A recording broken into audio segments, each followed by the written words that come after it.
எப்பாடுபட்டாவது அரசு பணியில் சேர்ந்துவிட வேண்டும் என்று இரவு பகல் பார்க்காமல் கஷ்டப்பட்டு படித்து போட்டித் தேர்வுகளுக்கு தயாராகும் மாணவர்கள் படும் கஷ்டங்களை நாம் அனைவரும் அறிவோம். அப்படி படித்து தேர்வுக்கு வந்து தேர்வு நடத்தும் அரங்கத்தில் அமர்ந்திருக்கும் இளைஞர்களிடம் இன்னைக்கு தேர்வு ரத்து என்று சொன்னால் அந்த இளைஞர்கள் இளம் பெண்களின் மனம் சுக்குநூறாய் உடைந்து போகாதா?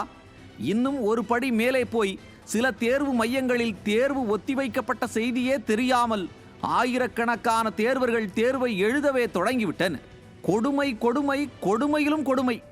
தமிழ்நாடு முழுவதும் நேற்று நடைபெறவிருந்த டிஎன்பிஎஸ்சி குரூப் 2 2A முதன்மை தேர்வு ஹால் டிக்கெட் மற்றும் தேர்வு மைய குளறுபடிகளால் ஒத்திவைக்கப்படுவதாக ஞாயிற்றுக்கிழமை காலையில் அறிவித்தது திமுக அரசாங்கம். திமுக ஆட்சியில் நிர்வாகம் என்பது எந்த லட்சணத்தில் இருக்கிறது என்பதை இந்த ஒரு நிகழ்வே வெளிச்சம் போட்டு காட்டுகிறதே. டிஎன்பிஎஸ்சி குரூப் 2 போன்ற அதிமுக்கியத்துவம் வாய்ந்த ஒரு தேர்வு நாளன்று ஒத்திவைக்கப்படுவது தமிழ்நாட்டின் வரலாற்றிலேயே இதுவே முதல் முறை என்பதையாவது இந்த விடியாத திமுக அரசாங்கத்திற்கு தெரியுமா? பொழுது போய் பொழுது விடிந்தால் இப்படி மக்களுக்கு பேரதிர்ச்சியான செய்திகளை தருவதில் திமுகவை விட்டால் வேறு யாரும் இல்லை. என்ன ஆட்சி என்று கேட்டால் டெக்னிக்கல் ஃபால்ட் என ஒற்றை வரியில் பதிலை சொல்லி அதுவும் ஒரு வெற்று அறிவிப்பானையில் சொல்லிவிட்டு தப்பிக்க பார்க்கிறார்கள் திமுகவின் ஆட்சியாளர்கள். குரூப் 2 என்பது எவ்வளவு முக்கியமான தேர்வு, எத்தனை கனவுகளுடன் தேர்வுக்கு தயாராகி இருப்பார்கள் தேர்வர்கள்.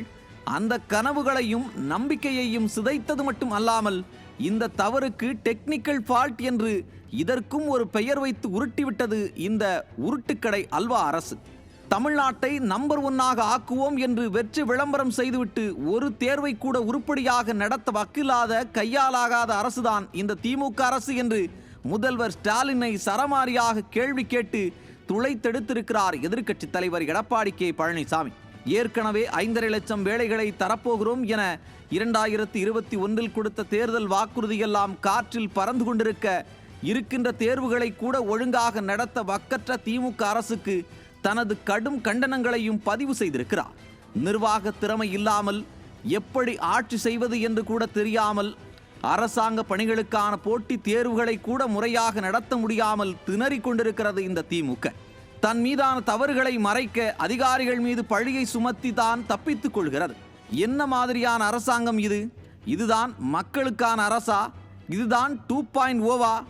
ஆக வரலாற்றிலேயே முதன்முறையாக தேர்வு நாளன்று டிஎன்பிஎஸ்சி குரூப் 2 தேர்வுகள் ரத்து செய்யப்பட்டதால் திமுக மீது கடும் கோபத்தில் இருக்கிறார்களா இளைஞர்கள், இளம் பெண்கள்? தொழில்நுட்ப குளறுபடி என்று சொல்லி தப்பிக்க பார்க்கிறதா ஸ்டாலின் அரசு?